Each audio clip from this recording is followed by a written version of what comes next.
Hi, Saji. Hey, Peter. Nice to see you. Glad to be here. You ready to talk about Chapter 20? Always ready. Chapter 20 is called Being Other-Focused, and it's one of the titles of the book is to be other-focused and principle-centered. So it's a very important chapter. And the question that we left last time was, what can you do that's exceptional for someone else and to really go above and beyond to make a difference? And what I wanted to share was an actual story.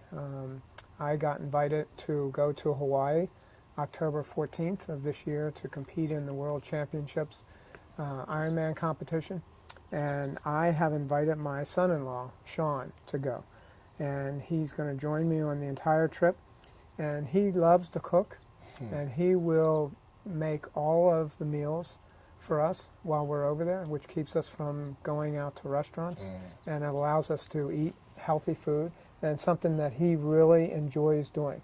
So when I invited him, he was just so excited because it's a trip of a lifetime for him.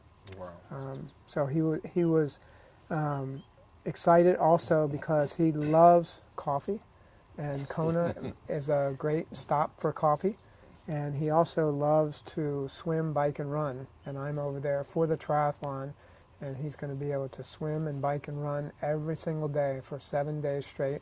Wow. In a beautiful house on the water. So to say that he was excited was an understatement. He was really, really wowed by that experience.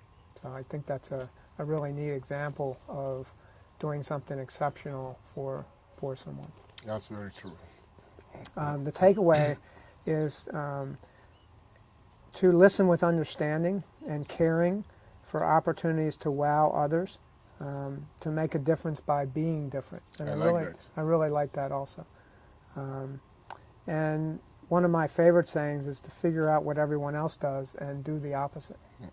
And I think it takes a special mindset to make other people feel special, to let people tell their story. And I think people are really hungry to tell their story. And if you allow people to tell their story, that's where you'll find out about their uniqueness and find out things that are important to them. Even complete strangers, if you ask them questions. And I really think asking people questions is a really great way to get to their story, to give them permission to tell their story, and to then sit back and listen for their uniqueness, and listen for opportunities to wow them. So asking questions is very powerful. And then I would say the key point that I would point out in the back of the book is on page 111, and it's item number 18, and it's simply that it only takes a second to be courteous. That's true. That's very true. And I think being others focused, like you said, is one of the strong points of the book. And that is how you have lived your life. I am a testimony to that, just caring for people. I remember anytime I go to the post office, you might not know this, the lady at the post office said, "How is Peter doing?" I said, "Peter is doing very well. When last did you talk to him?" I said, "We speak all the time." He said, he is such a generous man. He cares for people. I said, "Look, that is very, very true." So please keep it up. And that is what you're teaching us and everybody that is watching the video, that it takes a second to be cautious and just allow people to tell their story. Yeah. That is a great lesson. Thank you, Sasha. Thanks for the compliment. You're welcome.